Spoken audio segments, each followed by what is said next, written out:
Hello and welcome to another episode of Study Sessions with, of course, me, Mr. Boff.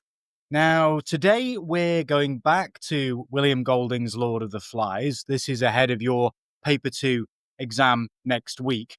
But I want to go to that core theme, that theme of evil as it appears in the book.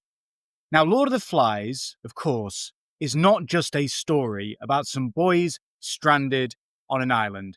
It's a really profound examination of human nature and our capacity for darkness, the darkness that perhaps resides within all of us.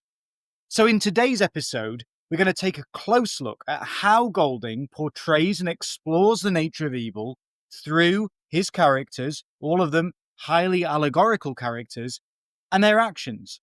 So, we're going to focus on key figures like Simon, Roger, Jack, Ralph, and Piggy, and what each of them reveals about that central conflict between civilization on the one hand and savagery on the other. Now, William Golding once wrote that, quote, "Man produces evil as a bee produces honey." This famous comparison suggests that evil is not an anomaly or an external force placed or imposed upon us, but at least from Golding's perspective, it is an inherent part of human nature, something we create effortlessly, instinctively, just as bees instinctively make honey. In Lord of the Flies, this idea unfolds as we watch the boys, who start off as seemingly ordinary children, slowly shedding the constraints of civilization, and they give in to their primal instincts.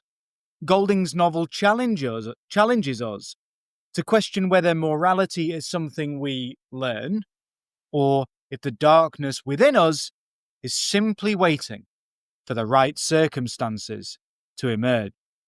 The island setting is important in the book too. I just want to speak to that for a moment as well. So the island in Lord of the Flies serves as a microcosm, really important word, a miniature version, if you will, of the real world. And it's where Golding isolates this group of boys. And he isolates them to reveal the inherent darkness within human nature. At first, the island appears as a paradise. Perhaps we might even say an Edenic or Garden of Eden-like paradise. It's lush, it's verdant, it's abundant, it's untouched by civilization. There's no evidence of any human settlement on the island preceding the boys' arrival at all. But as the boys descend into savagery, the island becomes a landscape of death and destruction, reflecting the moral decay taking place within the boys themselves. The transformation of the island mirrors, therefore, the boys' loss of innocence.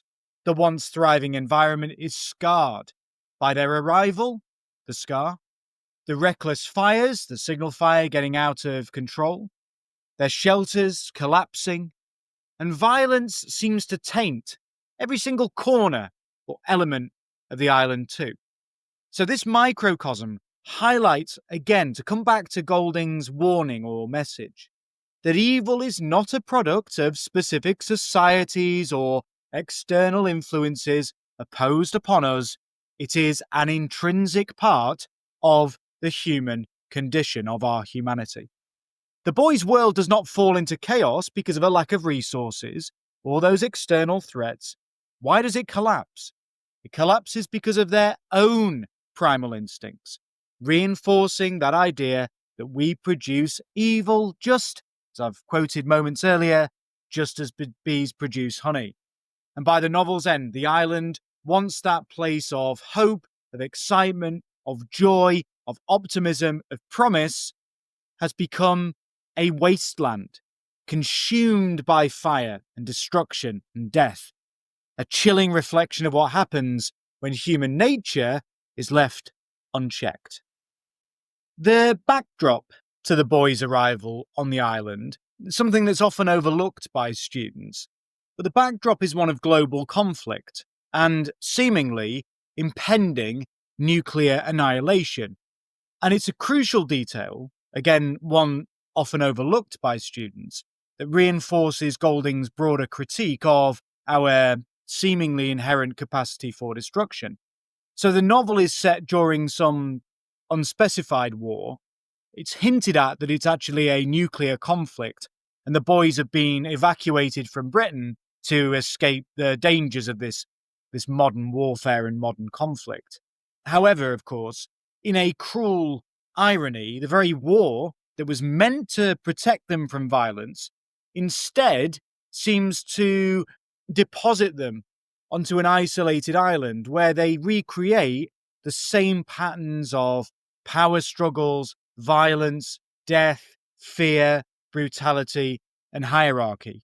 This parallel between the island world and the actual kind of outer world out there suggests that the boys' descent into savagery is not, as I've said earlier, an anomaly, but it's a reflection of the wider world where so-called, apparently, and I say this with air quotes, civilized nations engage in warfare just as ruthlessly as Jack's tribe hunts Ralph towards the end of the book. The dead parachutist, of course, a soldier who descends onto the island, serves as a really stark reminder that the chaos that the boys are experiencing is merely a smaller scale version of the destruction unfolding in the adult world.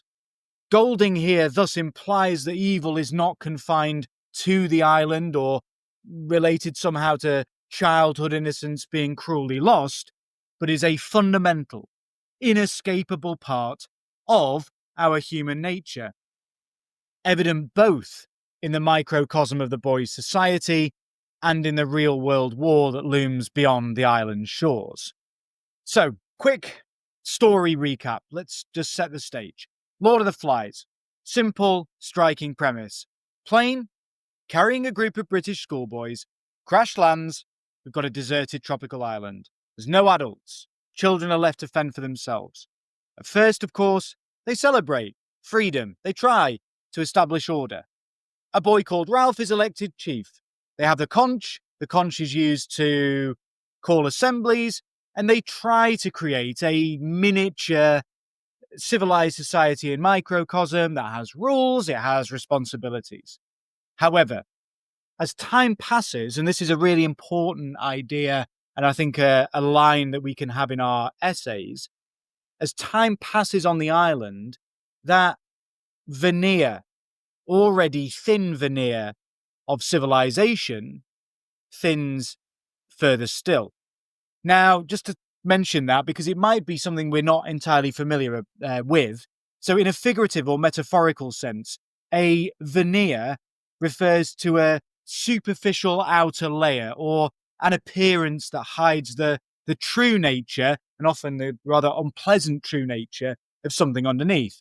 So think of it like a thin, attractive cover that masks what's really inside. For example, someone you know might maintain a veneer of friendliness, but what they're really doing is concealing their true feelings of dislike. This usage comes from the literal meaning of veneer, which is related to woodworking, and that's where a thin layer of wood, high quality, attractive wood, is applied over less expensive and therefore less pleasant to look at material to improve appearance. So we've got this thinning veneer of civilization, that civilization is not kind of part of us, but a sort of superficial outer layer that can very easily wear away. And I think the book really teaches us that that might be true. So the boys struggle to follow the rules that they set. They keep the signal fire burning, but they don't do a great job of that. They try to build shelters. Most of the boys don't help. It's really left to Simon and Ralph. And personal conflicts and fears, particularly fears of the beast, begin to surface. The idyllic island setting transforms into it's a battleground between order on the one hand and chaos on the other, as the boys split off into different factions and they descend into full-blown brutality and savagery. This is where the central tension of the novel emerges. Will the boys hold on to the values of society and civilization, or will that latent, innate evil that's lurking within them take over? Now, one of the driving forces that Golding uses to actually explore the theme of evil is the boy's fear. And that's fear specifically of a mysterious beast on the island. What starts off as a rumour among the younger children quickly infects almost everyone's minds. Almost everyone's. We'll talk about someone who's resistant to the beast later. The idea of this ravenous, monstrous creature lurking in the jungle creates almost a common nightmare among the boys. What the beast symbolises then is a fear of the unknown. But as we'll see, Golding's point is that the true source of fear and of evil is not some external monster or frightening creature at all. It's something that comes from the boys themselves. And with that idea in mind, let's think about the theme of evil and its development in the book through some of the major characters. And a great place to start is with the character of Simon. Now, Simon is one of the older boys, and he stands out in the book for his kindness and his moral insight. Think of him passing down the choicest fruits to the little ones, okay? He's a gentle, very solitary soul who often wanders into the forest alone to meditate, be with nature, commune with nature in an open glade, a kind of open space in the forest. He helps the younger children, the little ones, as I've said, pick fruits that they can't reach, and generally throughout the book behaves with compassion, with kindness, with a sort of generosity of human spirit. So in many ways, Simon is often seen as representing innate human goodness. But it's interesting. Simon is also the character who comes to understand the true nature of the so-called beast, and thus the true nature of evil in this story. So, during a meeting when the boys are arguing about what exactly this beast might be, Simon speaks up with a startling and rather surprising suggestion, so startling, in fact, that the boys simply can't get their heads around it. Hesitantly, he says that maybe the beast isn't some tangible physical creature at all. Quote, maybe there is a beast. Maybe it's only us. This is what Simon suggests. This idea is so unexpected, so strange, that the boys are taken aback. Piggy instantly dismisses it. Nuts, he says. And he's clearly unable to accept such an abstract idea, and an idea that requires a spiritual and philosophical insight that the very rational and, or at least mostly rational, life is scientific Piggy just can't get his head around. But that suggestion, Simon's suggestion, maybe the beast is only us, hits at the absolute core of Golding's message. Simon is proposing that the evil everyone fears isn't lurking in the woods, it's inside their own human hearts. In his own quiet way, Simon is trying awkwardly and with a great deal of difficulty, he's trying to articulate that the children themselves might be the source of the very darkness they fear. Now, in the book, Simon also, there's a beautiful moment, very moving moment, where Simon, when he's hearing discussion of the beast, envisions humanity as both, quote, heroic and sick. That's what comes to his mind. When he thinks of the beast, he actually thinks about the image of a person, heroic and sick. What that image does, and what Simon is capturing there, is what we might call the duality of human nature. It's this perspective that reflects his understanding that while humans do possess, as Simon himself does, the capacity for noble and courageous actions, they're also inherently flawed, and that we harbour within us impulses that can lead to darkness and moral corruption. Simon's insight underscores the novel's exploration of that thin veneer of civilization and the underlying savagery that can emerge in the absence of societal constraints. Simon's understanding deepens later in the novel when he has this hallucination, this encounter, this vision with the symbol of evil. In a secluded spot in the jungle, Simon comes upon the severed pig's head that Jack's hunters have stuck on a stake as an offering to the beast. There is a specific podcast episode all about the beast if you want some more detailed information. This fly-covered pig's head is dubbed the Lord of the Flies.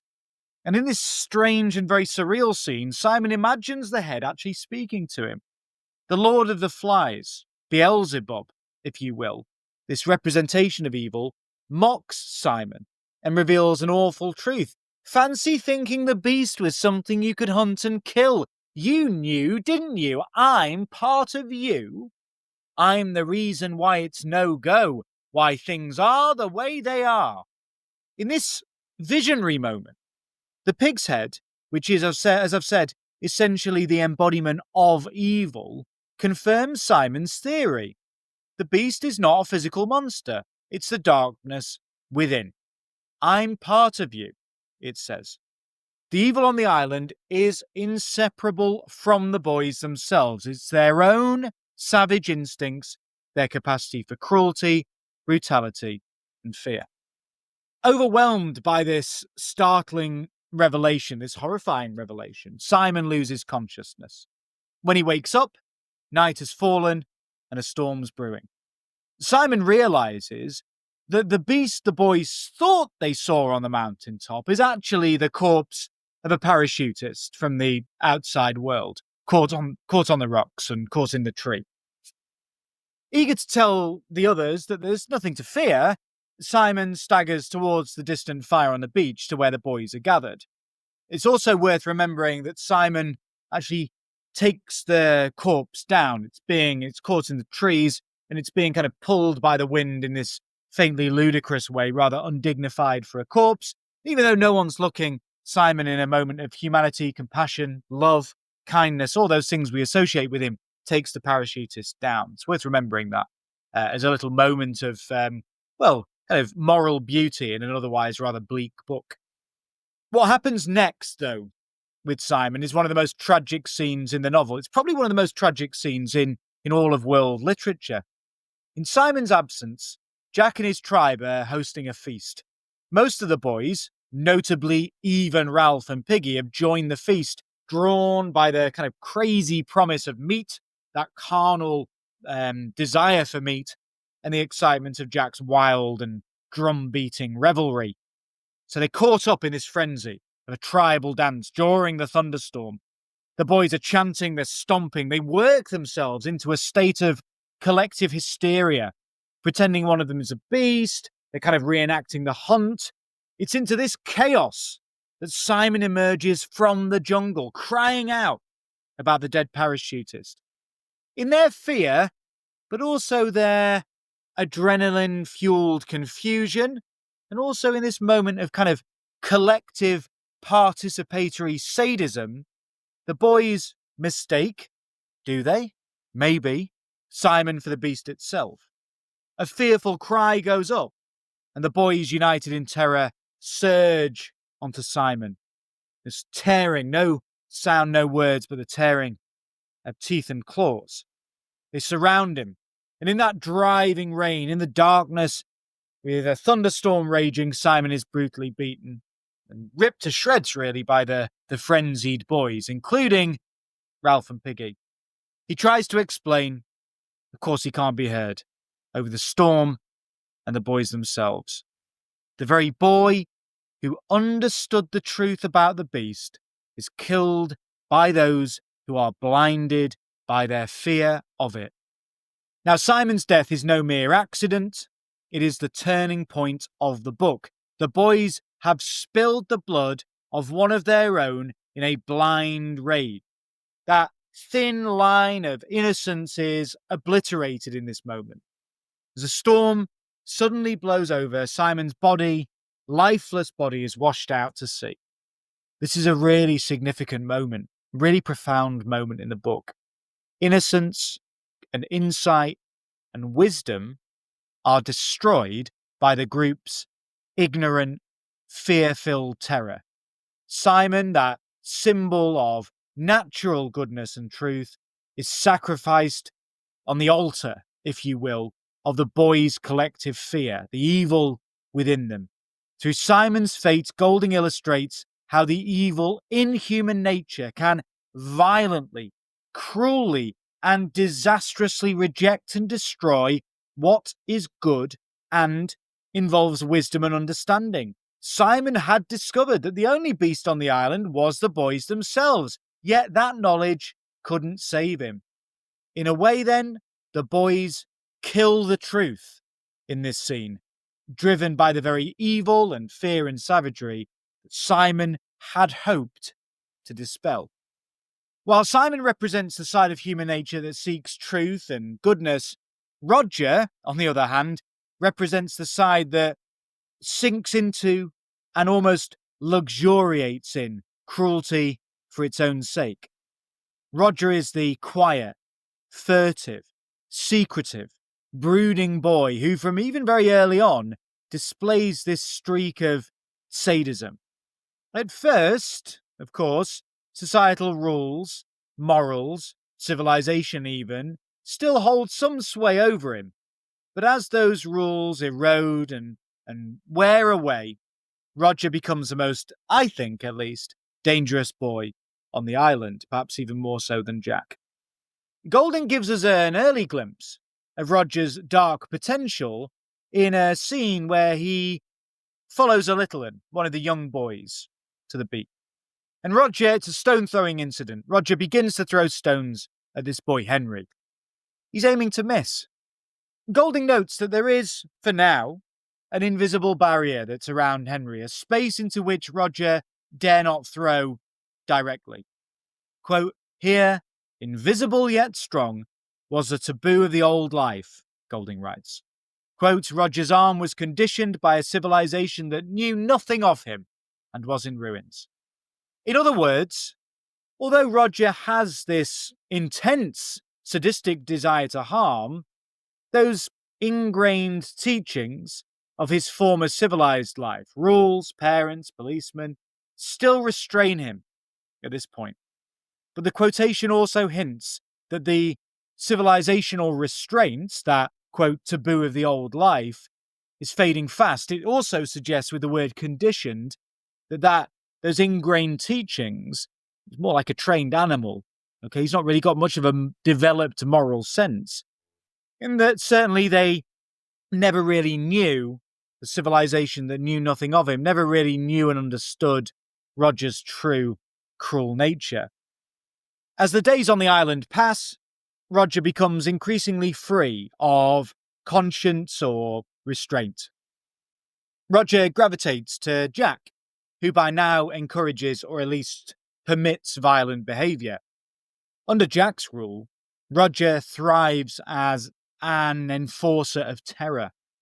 By the end, the little ones fear Roger's looming presence, and even Jack seems to sense that Roger's capacity for brutality surpasses all the others.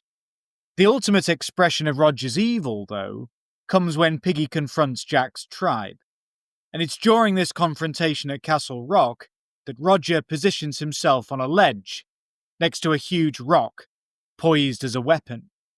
As Piggy tries to speak, appealing, in vain, to the boy's reason and almost the rules of civilization and order, Roger acts.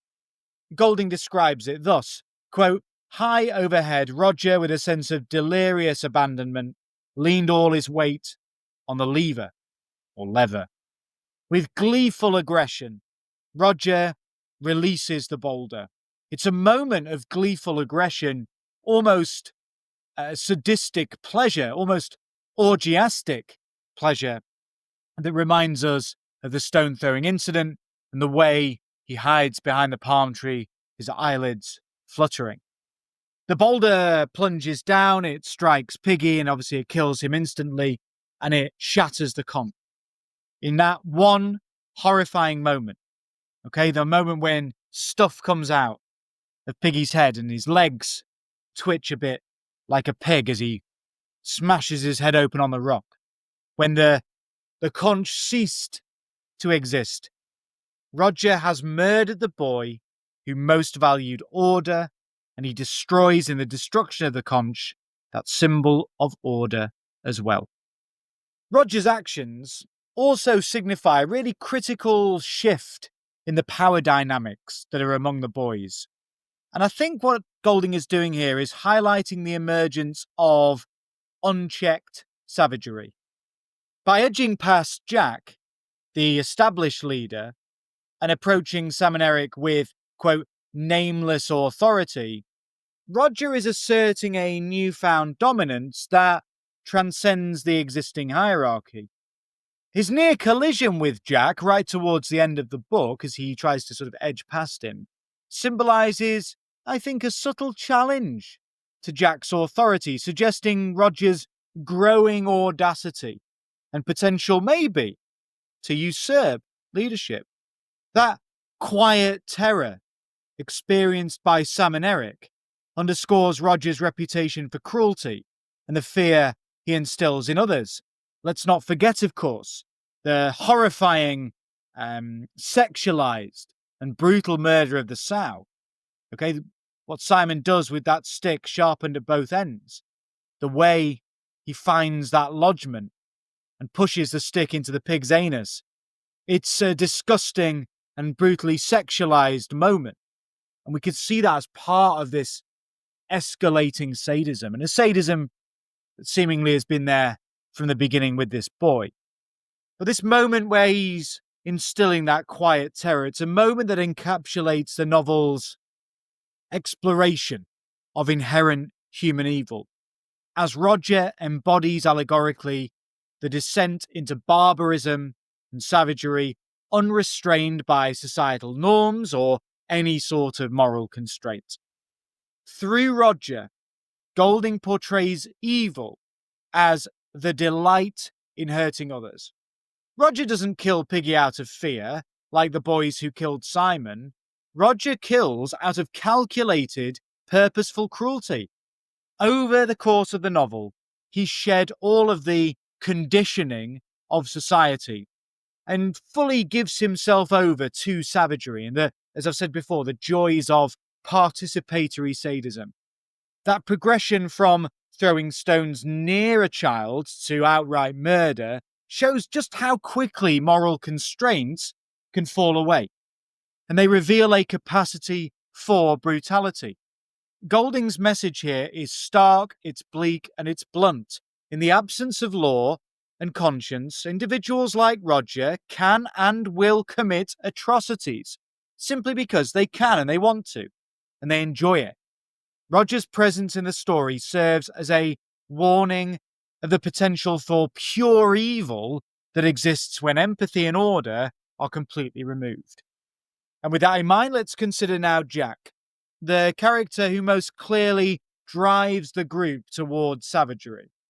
Jack is the novel's primary antagonist, and in many ways is the personification of how power and unchecked desires and impulses can lead to evil. When we first meet Jack Merridew, he's leading a choir of boys. Okay? He's chapter chorister, he's leading the choir boys in their school uniforms. He's arrogant, he speaks with simple arrogance, and he's really eager to be in charge.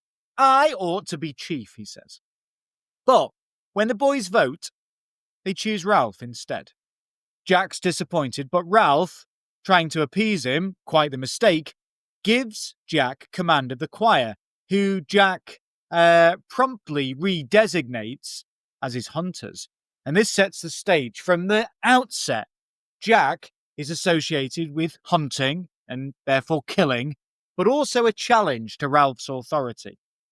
Now, in the beginning, Jack still has some, bit like Roger, some lingering respect for the rules and the norms of society. On their first attempt to hunt, Jack hesitates to kill a piglet. The enormity of the knife and the downward stroke of cutting through living flesh. And the animal gets away, ashamed of his hesitation. Okay, next time there will be no mercy. He makes that vow. He's never going to falter again. He craves the kill. As time goes on, Jack becomes more and more obsessed with hunting pigs. Okay, definitely to the exclusion of maintaining the signal fire. He paints his face with clay and uses charcoal to camouflage himself. And this act has a transformative effect upon Jack.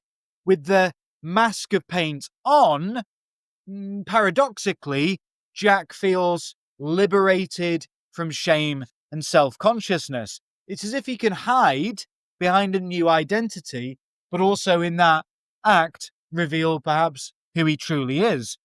Golding writes, "The mask was a thing on its own behind which Jack hid, liberated from shame and self-consciousness. Once Jack is painted and armed with a spear, those trappings of his apparently civilized boyhood fall away, and he becomes this bestial, feral, animalistic hunter. Jack's descent into savagery accelerates after he kills his first pig. He and his hunters chant, kill the pig, cut her throat, spill her blood, and they return seemingly victorious. In the heat of that triumph, Jack's commitment to hunting directly undermines the group's chant, rescue, lets the signal fire die out. A ship passes the island, but without the fire, the boys miss their chance to be seen. And it's this failure that leads to an important early confrontation between Jack and Ralph. Ralph criticizes and reproaches Jack for abandoning the fire, while Jack, fresh from the kill, is kind of high on bloodlust. He's intoxicated by it. He doesn't want to be scolded or told off. And in this tense scene, the two boys face off. Ralph, and this is a scene that really dramatizes a central tension of the book. Ralph, on the one hand, representing the voice of reason and responsibility. Jack, representing or standing in for the thrill of savagery and instinct. Golding captures this divide in a really brilliant line of narration. There was the brilliant world of hunting, tactics, fierce exhilaration, skill, and there was the world of longing and baffled common sense. Here, Ralph's perspective, common sense, focused on rescue and rules, is portrayed as something less immediately gripping than Jack's intoxicating world, exhilaration and skill in hunting.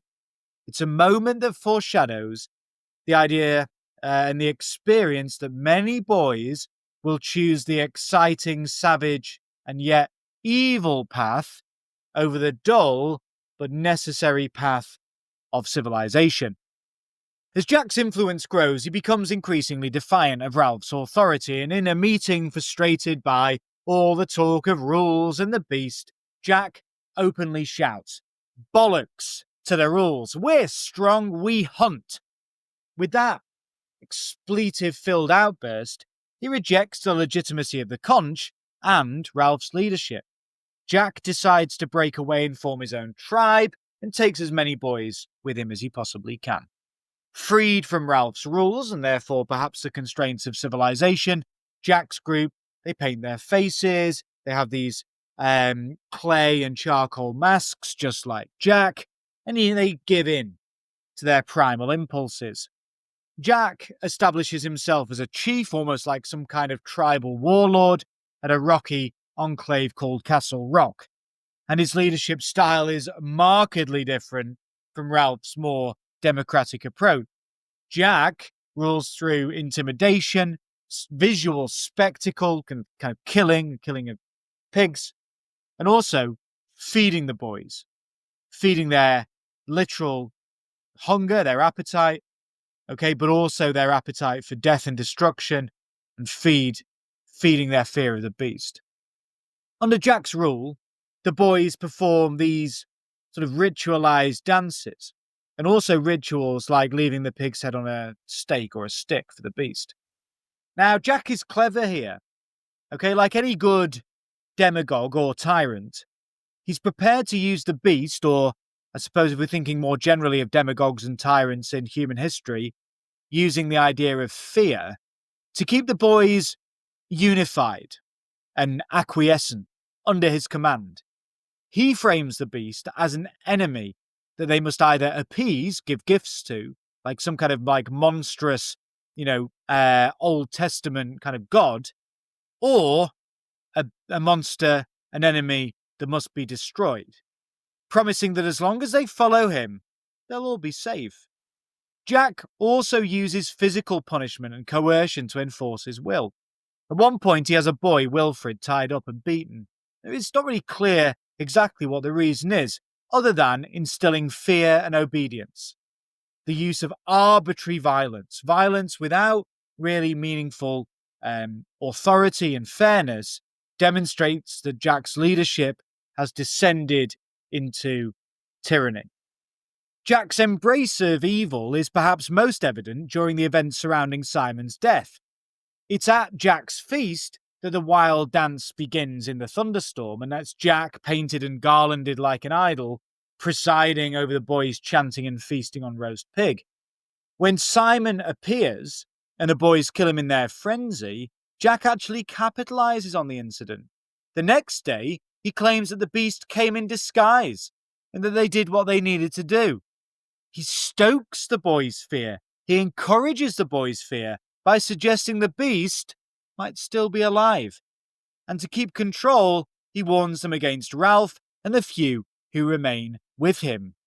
Jack has thus created an environment on the island where brutality and violence is normalized and even justified by a fabricated, manufactured, made-up fictional threat.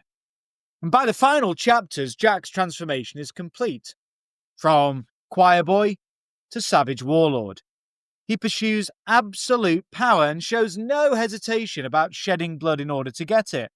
When Ralph comes to Castle Rock, trying to reason with him in Chapter 11, Jack responds with violence, and that confrontation leads directly, in part, to Roger killing Piggy. After Piggy's death and the dispersal of Ralph's allies, Jack turns to hunting Ralph down himself. There is no longer even a flimsy pretense of coexistence. Jack wants Ralph dead. The final hunt that ensues is a chaotic and fiery culmination of Jack's evil leadership. He orders the boys to sweep the jungle and ultimately to set a huge fire to smoke Ralph out of hiding. Now, this action, while tactically effective in the moment, shows just how blinded Jack has become by bloodlust and rage. The wildfire is going to consume the entire island, destroying the very resources they need to survive. Jack, of course, doesn't care. His desire to kill has taken precedence over all else. When a naval officer suddenly appears on the beat at the end, the boys' savage hunt abruptly stops. In the face of an adult, Jack and the others freeze, and they revert back to behaving like somewhat pathetic and frightened children.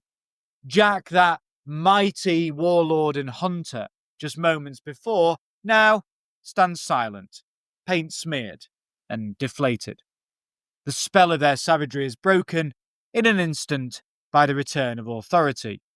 It's deeply ironic, though, of course, that the boys are saved by the smoke of the fire Jack set to kill Ralph.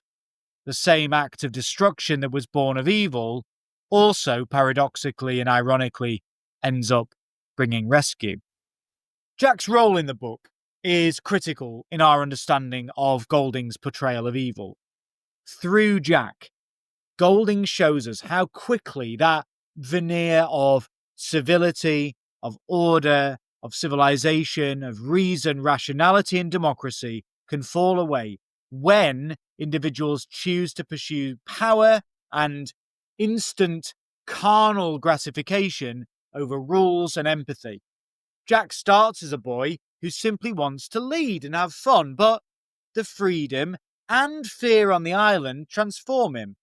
His inner savagery, which might never have surfaced in a normal society, comes to dominate his personality. Jack makes violence and fear useful tools for him as a leader. He creates an environment where the boys feel it's them versus some enemy, whether that's the beast or Ralph, and thus they justify and excuse their violence.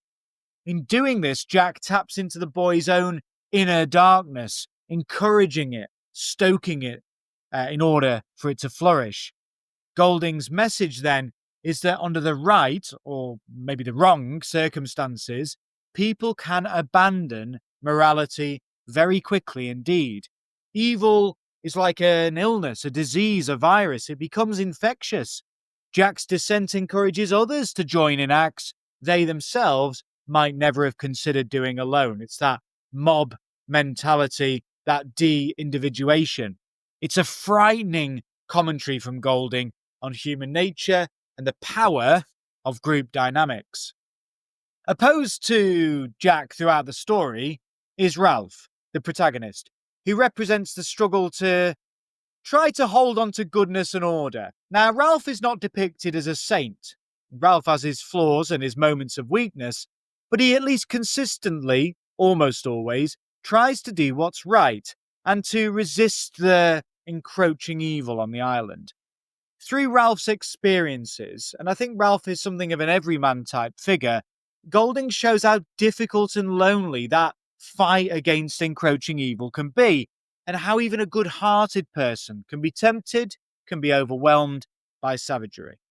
When the boys arrive on the island, Ralph is the one who blows the conch shell and gathers everyone in. He's elected leader in large part to his charismatic appearance and the sense of calm authority that he projects, also partly because he's holding the shell.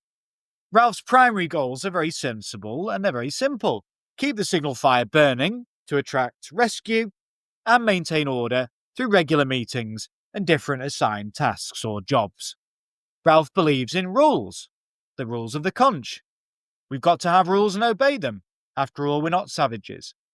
He has a kind of moral common sense.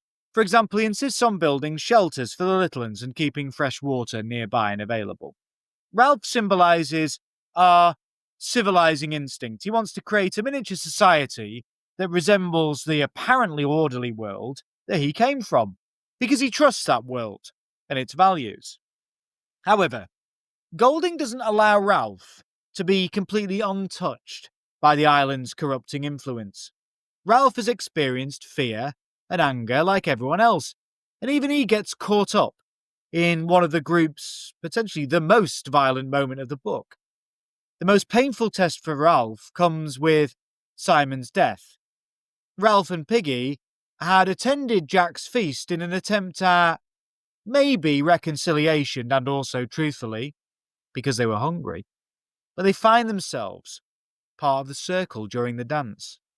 Neither Ralph nor Piggy apparently directly attack Simon, but they're present on the fringes of that tragedy. In the aftermath, Ralph is racked with guilt and horror. He's the first to call it what it was. That was murder, he says to Piggy. Ralph's voice here, the tone feels full of shame as he acknowledges that they've killed one of their own. Piggy argues, desperately, it was an accident, that they weren't really involved, but Ralph refuses to lie to himself as Piggy does. I'm frightened of us, he admits at one point, showing that he now understands the beast that Simon spoke of. The beast is actually our capacity for evil, that capacity in everyone, including Ralph. It's a crucial, painful moment of insight for him. He's seen the abyss, so to speak, and it deeply scares him. After Simon's death, Ralph's authority crumbles completely. Jack's group steals Piggy's glasses, and it leaves Simon with no means to make fire. It's demoralizing. By the time Roger's killed Piggy, Ralph is utterly isolated. The conch is gone. Piggy, his advisor and friend and confidant, is also gone, and Sam and Eric are captured and moved over seemingly to Jack's side. Ralph is left to survive on his own while being hunted by Jack's tribe. These final chapters, particularly chapter 12, the final chapter, are told largely from Ralph's perspective. They're incredibly tense and incredibly bleak. Ralph becomes like an animal, a pig, in the woods, hiding, scrambling, desperately running for his life. The depth of his despair and his fear is palpable. He now fully comprehends what it's like to be on the other end of savagery, to be preyed upon by human evil. That lawful world has gone. When Ralph is chased onto the beach and collapses in the sand, he looks up to find a naval officer standing over him. In that instant, the nightmare, maybe for now, ends, and the trappings, maybe for now, of civilization return. Ralph, in this famous final moment, chapter 12, is overwhelmed by the collision of these two worlds.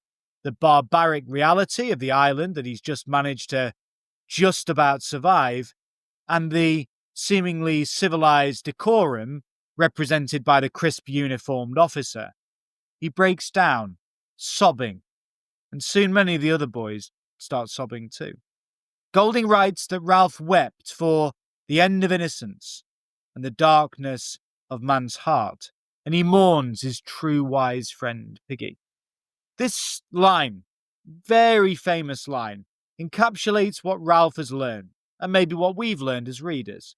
Their childhood innocence has been destroyed by the evil that came out from within them, and he's come face to face with the dark core of humanity. Through Ralph, Golding conveys the tragedy of someone who tries to hold on to morality in an immoral environment. Ralph never gives up on the idea of rescue or the value of rules, yet he's unable to stop the descent into chaos. His survival then is just mere relief, but it's clear he will never see the world the same way again. That's where the grief comes in. He's lost that old way of seeing the world. He's gained a painful understanding of the evil inside all of us, including, think about the killing of Simon, including the evil within himself. And now finally, let's talk about Piggy. Piggy, who, although he's not a source of evil in the story, he really allows us to analyse evil by contrast. Piggy becomes Ralph's loyal advisor, and Piggy allegorically represents intellect, rationality, and civilized values, of reason, logic. He's the one who's always worrying about rules, saying they ought to do things properly. Piggy, with his thick glasses and asthma, or asthma, is physically vulnerable, but he does have a strong mind. Throughout the novel, he clings to the conch shell as a symbol of order and tries to uphold the standards of their old society. Meetings, logic, life is scientific, he says, and responsibility. He says things like, what would grown-ups say, believing that adults would know how to handle things properly. From the start, though, Piggy is an outsider. He's ostracised, by the other boys. He's mocked for his weight, his nickname, which cruelly Ralph reveals, and he's mocked as well for his asthma. Jack especially shows completely open contempt for Piggy, yelling at him, taunting him, and even at one point, hitting him. The bullying of Piggy by Jack, and also others, including Ralph, is a really early sign of the cruelty that later is going to become absolutely rampant. It shows how the seeds of evil, that closed circuit of sympathy with Piggy on the outside, that the link between evil and intolerance and scorn and ridicule for the weak or the different, they're present even when the boys are still under some semblance of order. Remember, the revealing of the nickname happens right at the beginning. Piggy suffers from this meanness, but he remains committed to what's right. When the boys talk about the beast, Piggy is the one who insists it can't be real, because there's no scientific basis for such a monster. He even has a moment of insight, although not as mystical as Simon's, when he says that the only thing they might have to be afraid of is people. In one assembly, frustrated by everyone's irrational fears and behaviour, Piggy asks, what are we, humans or animals or savages? With this plea, he's urging, and we know it's an urge that fails, but he's urging the boys to remember their civilized upbringing and not to descend into barbarism. Now, despite Piggy's clear-headedness and loyalty to Ralph, Piggy lacks charisma, and he lacks Ralph's physical prowess, so the other boys, except Ralph over time, frequently ignore him or belittle him. Still, many of Ralph's actual successes as leader come from Piggy's ideas.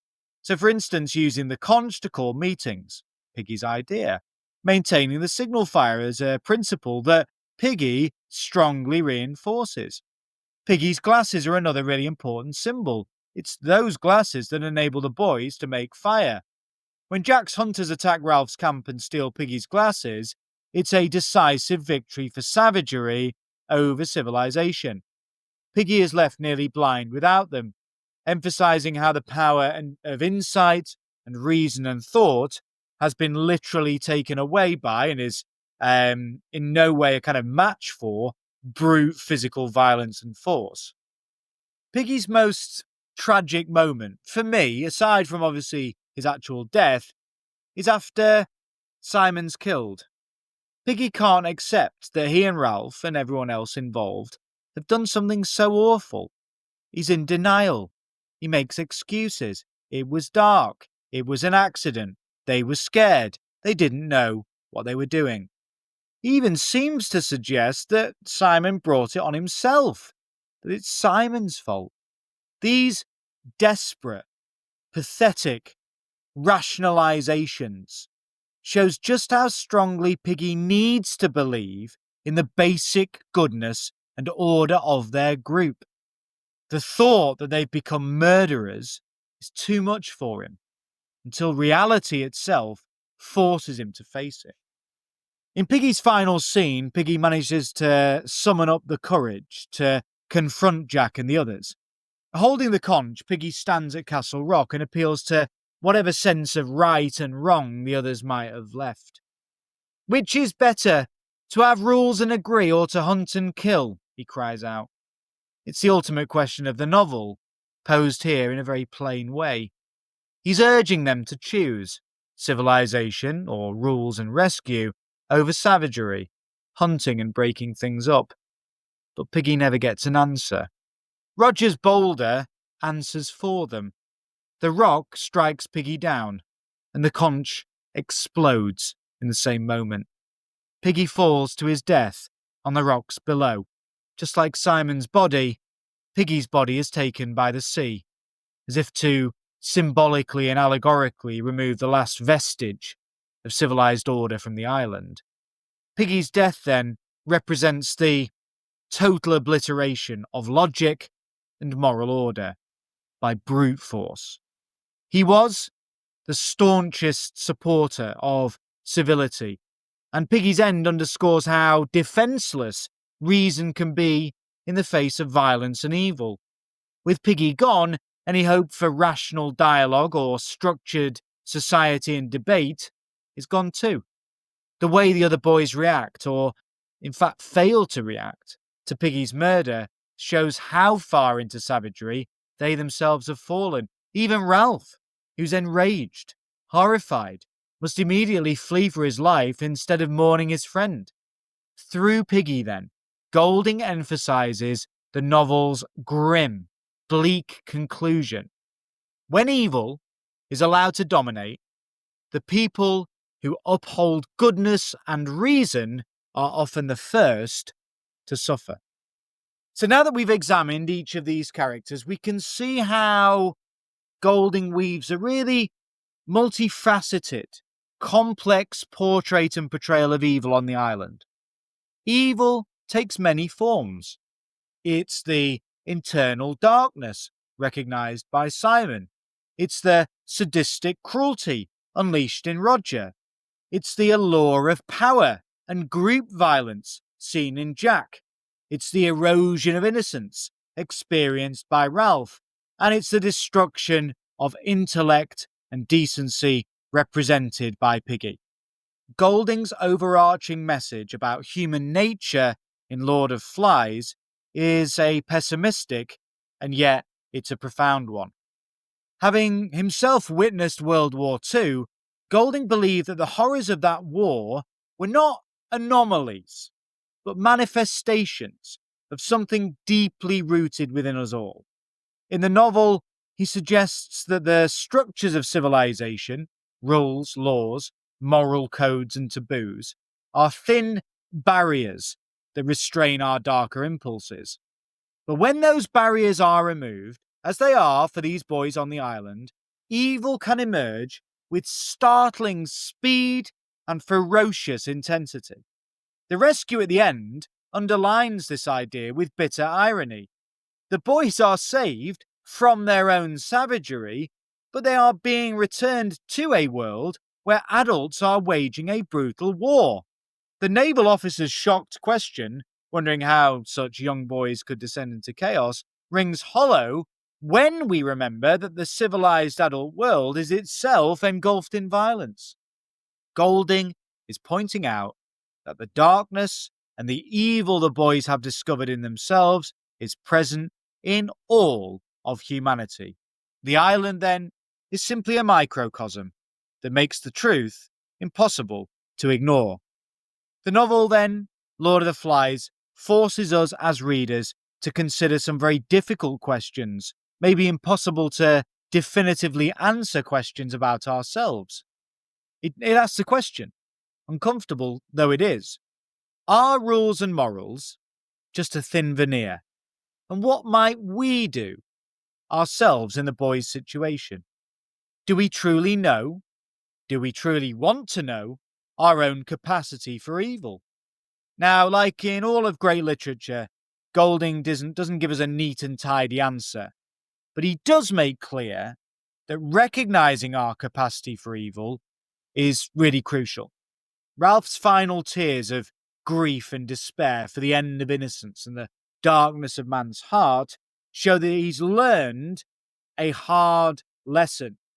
And by the conclusion, by the end of chapter 12, the reader, just like Ralph, is painfully aware that the beast, that potential for evil, is inside all of us. In the book, evil isn't then a mythical monster or a ghost or a creature.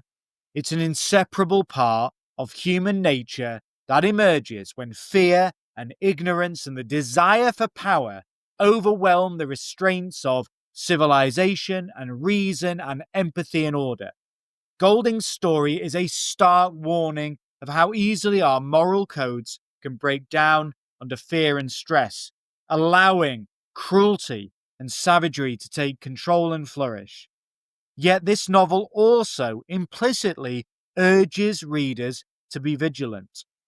Only by recognizing, accepting, coming to terms with that darkness in ourselves can we hope to ever keep it in check. Now, again, a long episode, but a really important exploration of really the fundamental theme of the book, evil. It's from this central theme that really all of the others flow.